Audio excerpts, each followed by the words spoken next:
好，欢迎来到快乐手工。我呢买了一套茶具哈，打算送给朋友。这朋友吧，每次来看我都特别客气，拿了好多东西，我怪不好意思哈。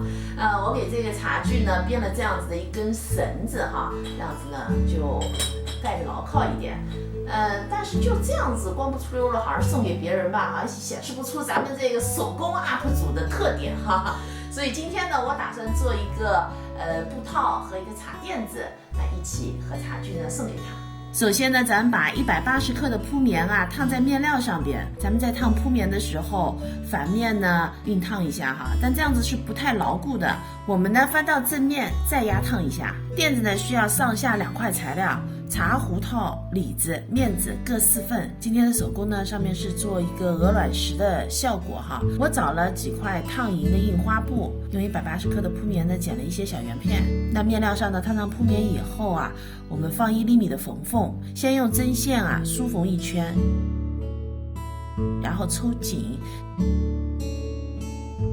再用长针法呢把它缝在面子上。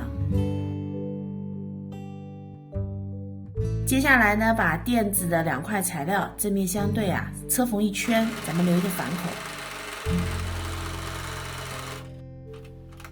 用压线轮呢，沿着刚才缝合的线迹压一遍，把多余的材料呢修剪干净。那平时手工视频为了节约大家的观看时间呢，我把这些琐碎的过程呢都剪掉了。朋友们看到的呢只是翻过来正面的效果，但是咱们如果是想把手工做得好的话，那这些细节的步骤呢是少不了的。翻到正面以后呢，再缝1圈5毫米的窄边。茶壶套的做法呢也非常的简单正面和正面相对，车上这条弧线，一次呢把4片都组合好。里子呢也是同样的方法给车上。车好以后呢，里子、面子的缝缝呢，咱们都把它给烫开然后正面和正面相对，把里子塞到面子里，咱把里子、面子的缝缝呢对齐，整个车1圈，要留一个反口。现在呢翻到正面，车1圈窄边。接下来呢，我给茶壶套做一个绒绒球我们呢找一些毛线，需要多绕几圈这样做出来的绒绒球呢才会蓬蓬的好看。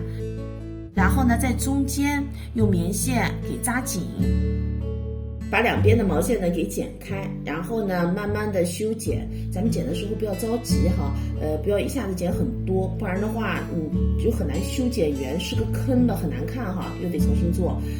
整个过程呢，咱们转一转，剪一剪。最后呢，把绒绒球缝在茶壶套上。怎么样？还行吧？现在这套礼物呢，就有我自己的风格了。这期视频内容呢，就是这些了。感谢您花宝贵的时间来看我的视频，记得帮忙点赞哦。咱们下期再见。